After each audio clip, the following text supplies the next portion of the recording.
بسم الله والحمد لله والصلاة والسلام على رسول الله وعلى آله وصحبه ومن والاه، أما بعد، فهذا لقاؤنا الأول من سلسلة المدخل إلى دراسة كتب السلف.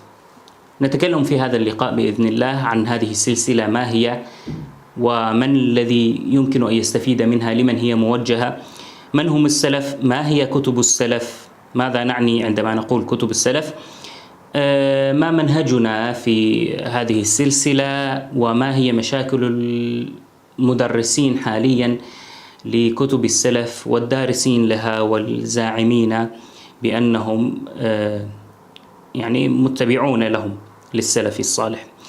ونقول ونتكلم عن مسألة هل كتب السلف صعبة وتحتاج إلى متخصصين لقراءتها، ثم نشرع بإذن الله بكتابنا الأول الذي سنبدأ فيه ونتعرف عليه. فنقول بداية ما هي هذه السلسلة؟ هذه السلسلة طبعا أنا بدأت فيها وكنت بين خيارين، لضيق الوقت لا أستطيع أن أجمع بينهما، وهي أن أبدأ بهذه السلسلة أو بسلسلة تتكلم عن عقائد الأشاعرة عرضا ونقدا. وضعت استفتاء على الفيسبوك فصوت تقريبا 2000 حتى 2000 وقليل، يعني أكثرهم تقريبا 70% أو أكثر من ذلك رشحوا هذه السلسلة، فنعمل بذلك، وإذا استفاد يعني 10% منهم فهذا سيكون جيدا. ما هي هذه السلسلة؟ هذه السلسلة هي في قراءة 10 كتب. هذه الكتب 10 ليست هي فعليا أكثرها هي من كتب السلف، فنحن سندرس فعليا كتب السلف أو شيئا من كتب السلف. فهذه الكتب 10 هي كتب كافية للمقتصد، ولكنها مدخل وبداية للمجتهد الذي أراد التوسع والقراءة أكثر في كتب سلفنا الصالح. لمن هي موجهة؟ ما الذي يمكن أن يستفيد منها؟ أنا جعلت منهج الدروس بنيته ليكون نافعا للذي يبتدئ لأول مرة في دراسة كتب العقيدة، سينتفع بهذه السلسلة بإذن الله، وستكون بإذن الله وتوفيقه مفهومة للذي ابتدأ الآن، ونافعة للذي عنده خلفية علمية أو سبق له وأن طلب العلم، فهذه موجهة للجميع. وحاولت أن تكون التعليقات ميسرة ومبسطة لكل فئات الدارسين. وهنا نقول هل كتب السلف صعبة؟ كتب السلف، هذه المعلومة طبعا منتشرة بشكل واسع أن كتب السلف صعبة، ولكن الحقيقة أن كتب السلف سهلة ويسيرة وليست بأصعب من كتب الخلف، بالعكس قد تكون بنظري أسهل. وجه الصعوبة فيها أنهم قد يقولون بعض الكلمات، هذه الكلمات قد تحتاج إلى بيان. يعني على سبيل المثال إذا قال نثبت الصفات بلا تكييف ولا تمثيل، فنحن يجب أن نعرف معنى كلمة تمثيل ويجب أن نعرف معنى كلمة تكييف. فكتب الخلف فيها نفس هذه الطريقة في التعبيرات، ويحتاج الدارس إلى معرفة هذه الكلمات عند دراستها. فإذا ليس الموضوع أن كتب السلف صعبة. قد يكون هناك جانب يقول بعض أن صعوبتها من حيث أن كلام السلف قليل وليس شرحا. نعم، كلام السلف كان قليلا، لا يشرحون شرحا ولا يسهبون إسهابا، ولكن هذا جانب جيد ومن ميزات كتب السلف، مما تمتاز به كتب السلف هذا الجانب وليس العكس. طيب، ما منهجنا في هذه السلسلة؟ طبعا نحن سنبدأ بكتاب، أو قبل المنهج ما هي كتب السلف أقول. طبعا السلف هم الصحابة والتابعون وأتباع التابعين، ثم يلحق بهم تلاميذ أتباع التابعين. من هم الصحابة؟ الصحابة هم من لقي النبي صلى الله عليه وسلم مؤمنا به ومات مؤمنا. شخص التقى بالنبي صلى الله عليه وسلم مؤمنا ومات مؤمنا، فهذا يسمى صحابي. التابعي هو الذي أخذ العلم عن الصحابة، طبعا بعضهم يقول من التقى بالصحابة، لكن الصحيح أن التابعي هو الذي أخذ العلم عن الصحابة. أتباع التابعين هم تلاميذ التابعين، وأتباع تابعي التابعين هم تلاميذ هذه الفئة. طيب، سنرجع إلى هذا الموضوع بعد قليل، لكن المعلومة التي يظنها كثير من الناس أن السلف الصالح نقصد به أهل 300 سنة الأولى من الإسلام فيها نظر، أو هي معلومة غير دقيقة سنتكلم عنها بعد أن نشرع بالقراءة من الكتاب. طيب، فهؤلاء السلف. طيب، ما هي كتب السلف؟ كتب السلف لها نوعان: إما أنه كتاب كتبه رجل هو من السلف، يعني رجل هو من السلف الصالح وكتب كتابا، فهذا الكتاب هو من كتب السلف. مثلا رسالة لعمر بن عبد العزيز، مع أنها مختصرة وقليلة ولكنها تعتبر من كتب السلف. لماذا؟ لأن عمر بن عبد العزيز تابعي، فهذا من السلف. كذلك مثلا سفيان الثوري له أيضا يعني شيء شبه رسالة مختصرة وما شابه ذلك، فهذه تدرج في كتب السلف. أحيانا كتب طبعا التي ألفها مثل القاسم بن سلام، أحمد بن حنبل، رد على الجهمية أو ما شابه من كان في هذه الطبقة التي قلنا أنها يعني من آخر الطبقات، سنتكلم عنها. فكتبهم هي من كتب السلف لأن الذي ألفها هو من السلف. النوع الثاني من الكتب التي نطلق عليها أنها من كتب السلف كتب ألفها أناس جاءوا بعد السلف، ولكنهم نقلوا كلام السلف بإسناد، ينقل كلام السلف كما هو، لا يعبر عن عقيدة السلف بتعبيره. لا يأتي شخص مثلا في القرن السادس الهجري ويقول السلف كانوا يعتقدون كذا وكذا ويؤمنون بكذا وكذا. قد يكون كلامه صحيح وقد يكون كلامه خطأ، لا أتكلم عن هذه الجزئية، ولكن لا يقال أن كتابه هذا من كتب السلف. لماذا؟ لأنه لم ينقل كلام السلف بإسناد كما هو. يعني الدارقطني في كتابه الصفات، وهذا سيكون أحد الكتب التي ندرسها، في هذا الكتاب نقل بإسناده عن بعض علماء السلف، فهذا طبعا بعد أن نقل أقوال النبي صلى الله عليه وسلم نقل عن علماء السلف. فهذا الكتاب مع أن الدارقطني ليس من السلف، هو جاء بعد السلف، دارقطني متوفى في القرن الخامس، فكتابه سمي أو نسميه أو نطلق عليه أنه من كتب السلف لأنه نقل كلام السلف كما هو بإسناد إلى السلف. فهذه أو هذا هو معنى كتب السلف إذا أطلقناه.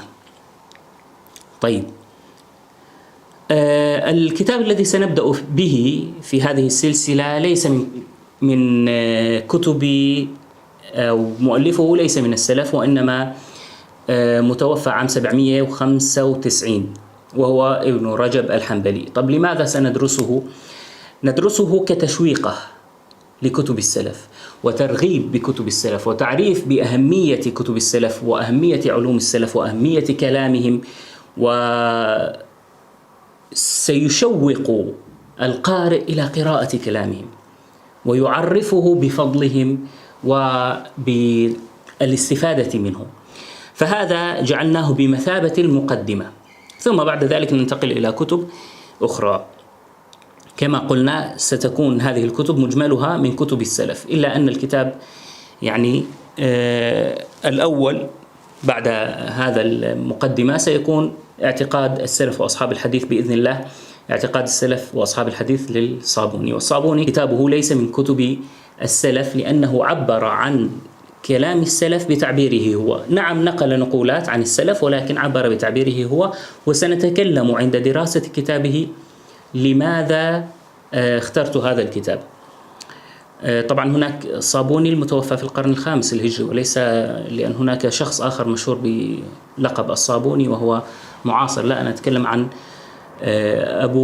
أبي عثمان الصابوني العالم المعروف، وهو من علماء أهل السنة والجماعة على العموم. فهذا ما يتعلق بالكتب. منهجنا في دراسة هذه الكتب: بداية يجب أن نعرف مشكلة متعلقة بدراسة الكتب حاليا وبمدرسين لهذه الكتب. هذه المشكلة أن المدرسين لهذه الكتب يوجهون الكتاب بتوجههم. يعني رجل عندما يدرس هذا الكتاب قد يوجه بعض عبارات السلف بتوجيهه هو، فتأتي مثلا عبارة قالها أحد الناقلين لعلوم السلف: لا نكفر، طبعا ابن بطة أقصد، قال في الإبانة الصغرى: ولا نكفر أهل القبلة بذنب دون الشرك، أو شبيه بهذه العبارة.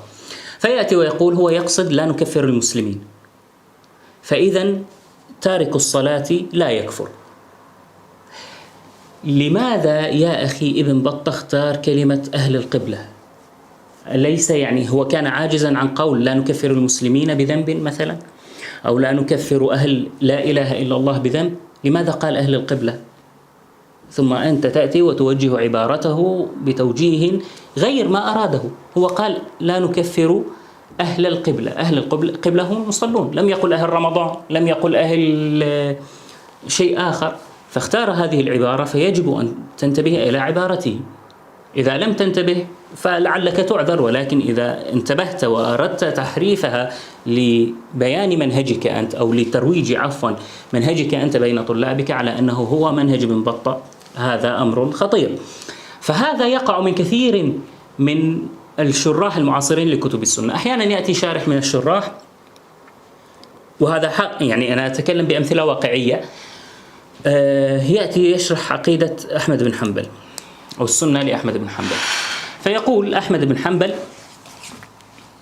يعني يجب أن نبين الخطأ حتى نبين لماذا سيكون منهجنا أو كيف سيكون منهج الذي نسير عليه مخالف لهذا الخطأ الذي يقع فيه الشراح المعاصرون. مثلا يأتي عند عقيدة أحمد، اعتقاد أحمد بن حنبل رضي الله عنه ورحمه. أحمد بن حنبل قال: ومن السنة اللازمة التي من ترك خصلة منها لم يقلها ويؤمن بها لم يكن من أهلها. يعني لم يكن من أهل السنة إذا ترك خصلة من الخصال التي سيذكرها أحمد بن حنبل. فيأتي هذا الشارح على مسألة هو مسألة صحيحة ومسألة يقول بها أهل السنة، ولكن هو عنده جانب يعني يحب هذه المسألة أكثر من مسائل أخرى، فيدقق عليها. مثلا: ولا يحل قتال السلطان ولا الخروج عليه، فيدقق في الخروج على السلطان ويقول: انتبهوا، ترى من خرج، يقول أحمد: ومن ترك منها خصلة لم يقلها ويؤمن بها لم يكن من أهلها. فعلى هذا أحمد بن حنبل يبدع الخوارج. نعم، أحمد بن حنبل يبدع الخوارج، وهذا صحيح، والخوارج مبتدعة لا نخالف في ذلك، ولكن يأتي قبلها على مسألة أحمد بن حنبل يقول: والإيمان بالرؤية يوم القيامة كما روي عن النبي صلى الله عليه وسلم في الأحاديث الصحاح، وأن النبي صلى الله عليه وسلم قد رأى ربه، وأنه مأثور عن رسول الله صلى الله عليه وسلم صحيح. فإذا أحمد بن حنبل يقول رؤية النبي صلى الله عليه وسلم قبل يوم القيامة صحيحة مأثورة، وذكر النقل عن ابن عباس في ذلك وأنه صحيح. فيخالف أحمد في هذه، ويأتي مثلا بقول عائشة رضي الله عنها، وهو قول قاله عدد من أهل السنة، ولكن عند هذه العبارة لا يقول أن أحمد قال ومن ترك منها خصلة. ويأتي مثلا على عبارة أخرى: ومن ترك الصلاة فقد كفر. فإما أن يقول لك لا، هو يقصد من أنكر الصلاة، وهذا قليل، ولكن الذي أتكلم عنه يقول من ترك الصلاة فقد كفر، وهذا قول خالفه فيه فلان وفلان، ويرجع لك إلى الأحاديث التي هو يستشهد بها على عدم تكفير تارك الصلاة. ويخطئ أحمد في هذه الجزئية، ولا يقول مثلا يؤكد على موضوع أن من ترك خصلة من هذه الخصال كان ليس من أهل السنة. فهذه تقع عند كثير من الشراح اليوم، يدقق على المسألة التي يريدها والمسألة التي لا يريدها، إما يخالف العالم فيها أو يوجه كلام العالم بغير التوجيه الصحيح، وهذه مشكلة كبيرة. من المشاكل أيضا في دراسة أو المدرسين لكتب السلف، وهي لا تعتبر مشكلة حقيقية، هو أمر عادي وممكن ومعمول به بين الناس، بين العلماء، لا ينكره أحد، ولكن هذا الذي سيكون مختلف عن هذه الطريقة، ستكون مختلفة عن طريقتنا، وهي أن العالم يشرح كتابا من كتب السلف، أو يعني أحيانا عندما نقول كتب السلف مثل هذا اعتقاد أحمد بن حنبل، هذا 3 صفحات 4 صفحات، يعني ليس شيئا كبيرا، فيشرحه بعشرات الدروس. يعني تجد الشرح قد يكون بحجم هذا الكتاب، ويكون لكلام، مع أنها يعني المتن قصير جدا، 2 3. هذه طريقة في تدريس بعض الكتب. هو لماذا درسها؟ لأنه أراد أن يجعلها كفهرس له، فيمشي على الأبواب باب باب باب، ويشرح عند كل باب بشرحه هو.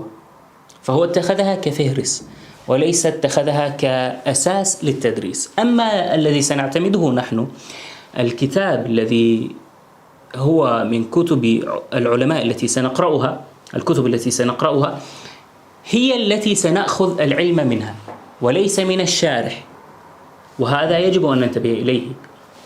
العلم نأخذه من الكتاب نفسه لا من الشارح، فندقق في عبارات المؤلف وفي كلام المؤلف لنستقي منه ما أراد أن يعطينا.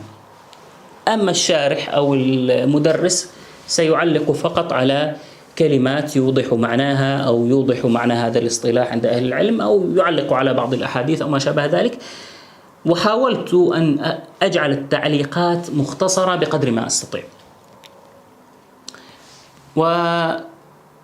والكتاب الأول كما قلنا هو كتاب العلامة ابن رجب الحنبلي رحمه الله تعالى. طبعا هذه النسخة التي سنعتمدها في قراءتنا، وهي نسخة يعني حاولت ضبط نصها والتعليق عليها، وهي التي ستكون المعتمدة بالنسبة لقراءتنا. فبدأتها بمقدمات، هذه المقدمات هي التي سنقرأها اليوم، وفي الدرس القادم بإذن الله نبدأ بمتن هذا الكتاب. والمقدمات لا بد من العلم بها لنعرف ماذا سيأتي معنا. فكانت المقدمة الأولى تتعلق بالسلسلة. تكلمت هنا عن صنفين. بداية قلت لما رأيت شدة الحاجة إلى تقريب علوم السلف والعناية بها وما يعانيه شبابنا من ضياع بسبب البعد عنها، وهم صنفان. تكلمت عن الصنف الأول المعرض عن هذه الكتب. هناك صنف من الناس معرض عن هذه الكتب، وصنف مهتم بهذه الكتب، وعند هذا الصنف أيضا مشاكل. الصنف الأول المعرض عنها هم أناس من غير أهل السنة، لا يعرفون أساسا أن للسلف كتب، ويعتقدون أن هناك بعض النقولات بالنسبة للعقيدة، طبعا بعض النقولات يعني عن السلف قليلة جدا. هذه النقولات نقلها لهم شيوخهم. هو يعتقد شيخي نقل لي كل ما ورد عن السلف، فشيخه ينقل له بعض العبارات عن السلف التي قد يكون فيها مجال لخدمة مذهبه، فينقلها له ويقول هذه شوفوا نحن الموافقون للسلف. لكن أن يقرأ له كتابا من كتب السلف لا يستطيع. وهذا الطالب واثق بشيخه ويظن أن خلاص طالما أن شيخي نقل عن السلف إذا نحن موافقون للسلف.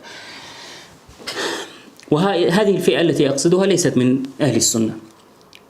طيب، وعند بعضهم اقتناع، بعضهم يعرف أن هناك كتب للسلف، ولكن أقنعه شيوخه بأن الوهابية قد زوروا هذه الكتب وحرفوها ووضعوا فيها كلاما يوافق منهج محمد بن عبد الوهاب. فهو مقتنع أنه إذا قرأ شيئا من كتب السلف فخلاص كل شيء يوافقني فهذا صحيح، حتى ولو كانت الموافقة بعيدة أو موافقة ظاهرية أو ظنية فهو صحيح، وكل شيء يخالفني فهو قد زور الوهابية هذه الكتب.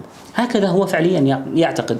فصرف عن هذه الكتب بهذين الأمرين. الأمر الأول أنه يظن أن هناك السلف لم يكونوا يتكلمون في العقيدة، كانوا يعني حاشاهم دراويش، لم يكونوا يتكلموا في العقيدة، ولكن جاء علماء الكلام هم الذين تكلموا وأصلوا للعقل الرصين، للعقل يعني الذي يفهم العقيدة فهما صحيحا.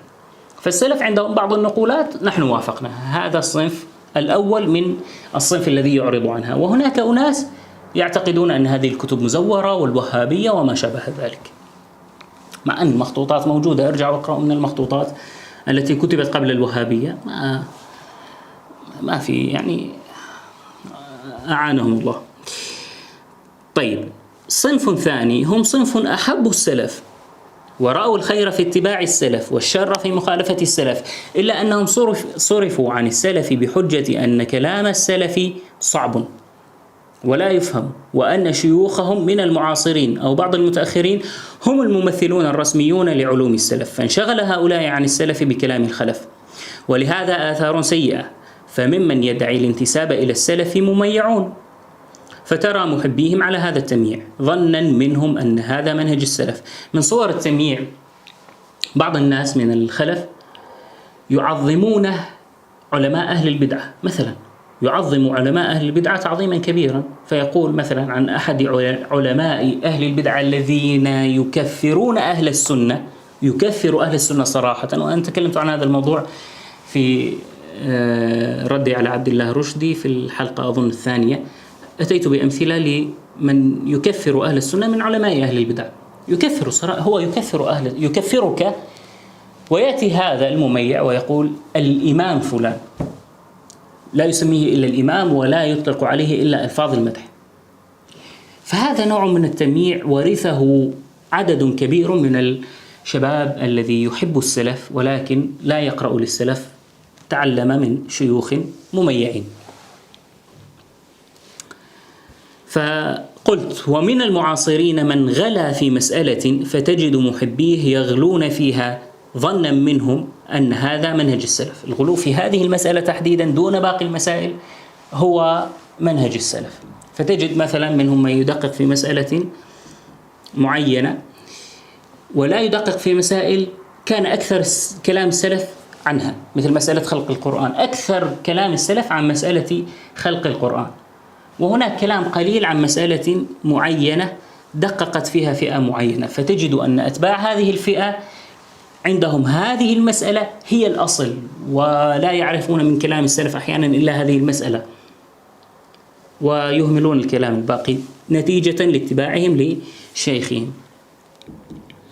وحتى في الفقه تجد مجموعة من مشاهير المعاصرين قد يقولون قولا فيسمع الشاب الشيخ الأول. أنا أتكلم عن سماع المعاصرين نيابة عن السلف، ويسمع المعاصر لأن المعاصر هذا هو الذي ينقل له علوم السلف. طيب إذا كان المعاصر هو الذي سينقل لك علوم السلف هذا ممكن، وهذا موجود عند بعض العلماء الثقات الذين نحبهم، لكن المشكلة إذا أنت ستأخذ بفهم المعاصر لعلوم السلف وستأخذ به وخلاص هذا هو قول السلف، ما الفرق بينك وبين شخص أشعري يظن أن علماءه ينقلون عن السلف؟ ستقول مع علماءنا يختلفون عن الأشاعرة، العلماء ينقلون عن السلف.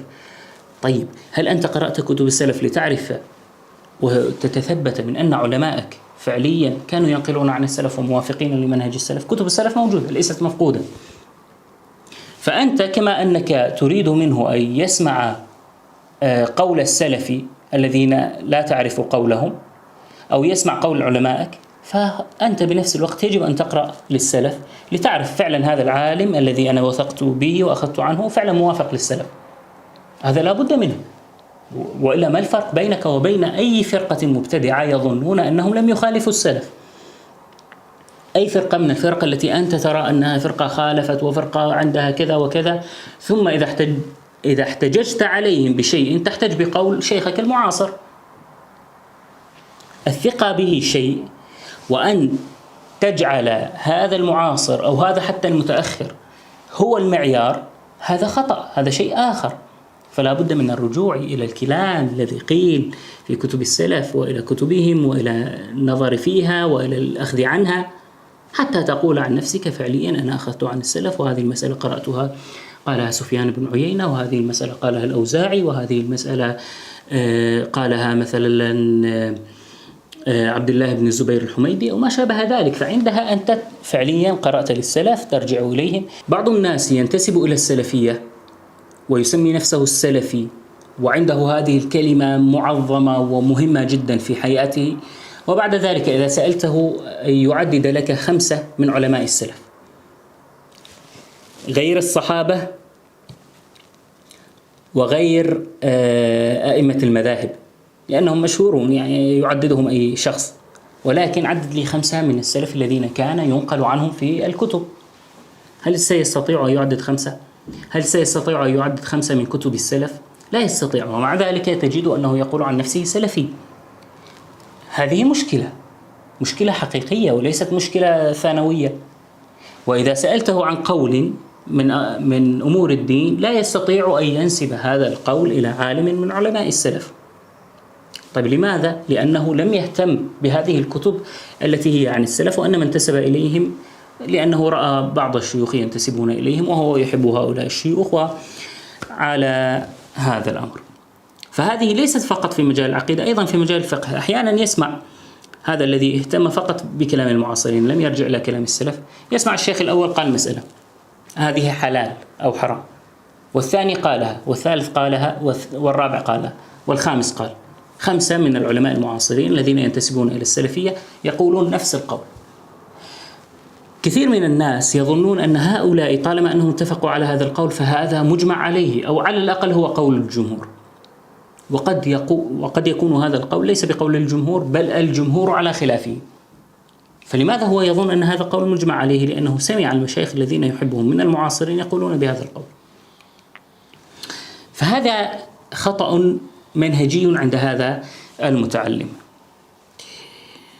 طيب، حتى بعض من بالنسبة لموضوع كتب السلف، بعض من قام بتحقيق هذه بعض الكتب حاول في الحاشية هي عندما يكون هناك خط ويكتب المحقق للكتاب أشياء. ما إيش يعني المحقق؟ الكتاب كان على شكل مخطوط، ورق مكتوب بخط اليد، فيأتي المحقق ينقله من الكتب المكتوبة بخط اليد إلى الكتب المطبوعة، ويعلق تعليقات هنا في هذه التي تسمى الحاشية.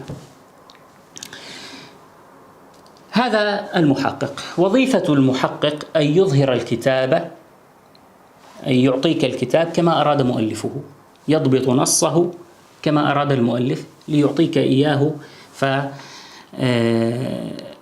محققا بهذه الطريقة. ثم بعد ذلك هناك أمور يضيفها المحقق، مثل شرح بعض الكلمات التي قد لا تفهم عند الفئة التي تستهدف من هذا الكتاب. كتاب يعني يقرأه المبتدئين فنعلق على الكلمات التي قد لا يفهمها المبتدئون. كتاب هو للمتخصصين فنعلق على كلمات قد تشكل على بعض المتخصصين. كذلك قد يعلق على الأحاديث، يخرج الحديث، يقول هذا الحديث مثلا في البخاري برقم كذا، في مسلم برقم كذا، عند عبد بن حميد برقم كذا إلى آخره. وأحيانا يحكم على الحديث من حيث الصحة والضعف. فهذا الشغل أو هذه وظيفة من يسمى بالمحقق. بعض المحققين عندما يحققون هذه الكتب السلفية، كتب السلف، تجد أنه يرد على ذلك العالم من علماء السلف، يرد عليه في مسائل كثيرة جدا. فتجد أنك هو يقول مثلا كتاب، لو قلنا هذا على سبيل المثال ولا أقصد هذا، كتاب شرح أصول اعتقاد أهل السنة والجماعة بتحقيق أحمد مثلا، هكذا. فالكتاب هو كتاب شرح أصول أهل السنة والجماعة بتحقيق فلان، يعني فلان هو الذي أعرضه وضبطه كما يريد مؤلفه، أخرجه لك. طيب، أحيانا لكثرة تعليقات المحقق هذا ورده على مؤلف الكتاب، تجد أنك إذا سميت الكتاب رد أحمد، هذه الشخصية الافتراضية التي قلنا أنها المحقق، رد أحمد على كتاب شرح أصول أهل السنة والجماعة، هكذا يجب أن يكون اسم الكتاب. والله بعض الكتب حققت وفيها ردود على مؤلفيها يعني بشكل عجيب، وينسب الكتاب، يقول الكتاب كذا بتحقيق فلان. لا، أنت هذا كتاب للرد على، أو الكتاب هذا رد على المؤلف وليس تحقيقا لما كتبه المؤلف، وهذا موجود بكثرة. وهذا موجود بالدرجة الأولى في كتب الجهمية، أو في تحقيقات الجهمية. يعني مثلا تجد تحقيق السقاف لكتاب العلو للذهبي. الذهبي ينقل كلام السلف في قضية علو الله سبحانه وتعالى، فحققه السقاف، هكذا سماه تحقيق. وتجد أن السقاف يرد على الذهبي، فهو حقيقة اسم الكتاب رد السقاف، أحد الجهمية طبعا معروفين عند أتباع جهم المعاصرين. فتجد أن الاسم الصحيح للكتاب رد السقاف على الذهبي، وليس كتاب الذهبي كتاب العلو للذهبي بتحقيق السقاف. هكذا حقيقة الكتاب. كذلك المميعة بالدرجة الثانية يفعلون ذلك.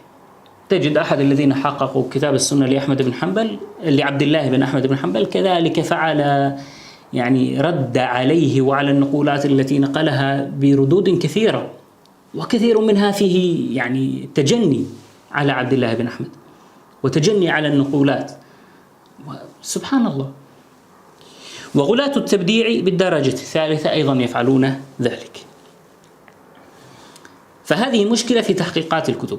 وأحيانا تجد التحقيق للكتاب، تفتح الكتاب مثلا تجد المتن، يعني المتن الذي هو الكلام الذي قاله المؤلف، فالمتن سطر وباقي الكلام للمحقق. تفتح الصفحة الثانية أيضا المتن سطر وباقي الكلام للمحقق. فتجد الكتاب أحيانا لو جمعناه فنجمعه وهذا أحد الكتب فعليا، أتيت بالمتن فقط فكان تقريبا 29 صفحة، والكتاب المحقق كان 570 صفحة. فتخيل الفارق. فهناك يعني أمور لا بد من تدقيق فيها. وعلى فكرة هذا أعطيك معلومة أيضا، فهنا نصيحة أنك إذا قرأت بكتاب من الكتب ووجدت الحواشي كثيرة بهذه الطريقة، فأنت لا تهتم بالحواشي. إذا علق لك على حديث صحيح ضعيف، نبهك إلى مسألة، شرح مفردة، هذه تقرأها، لكن المشاكل تبع بينه وبين غيره أو آرائه الشخصية فهذه أنت لا تحتاج إليها أثناء قراءة الكتب. فهذه أنا نبهت عليها لأنها مهمة. طيب، فأردت في هذه السلسلة أن أضع بين أيديكم 10 كتب تكون كافية للمقتصد ومنطلقا للمجتهد، يتعرف فيها المسلم على سلفه من كلامهم، من كلام السلف، يتعرف على السلف من كلامهم أنفسهم. سأحاول فيها بإذن الله تعالى أن أرتبها بتسلسل يليق بالمبتدئ، وبدأتها برسالة ابن رجب المدللة على فضلهم، والتي تشحذ همة الحريص إلى النظر في كتبهم والاقتباس من علومهم. طيب، سنختم هنا لكي لا يطول الوقت في مسألة من هم السلف وتعريف ابن رجب، نجعله في اللقاء القادم بإذن الله لكي لا نطيل في هذا اللقاء، فنرجع إلى درسنا القادم، ونسأل الله لنا ولكم النفع والتوفيق. وإلى ذلك اللقاء استودعكم الله، والسلام عليكم ورحمة الله وبركاته.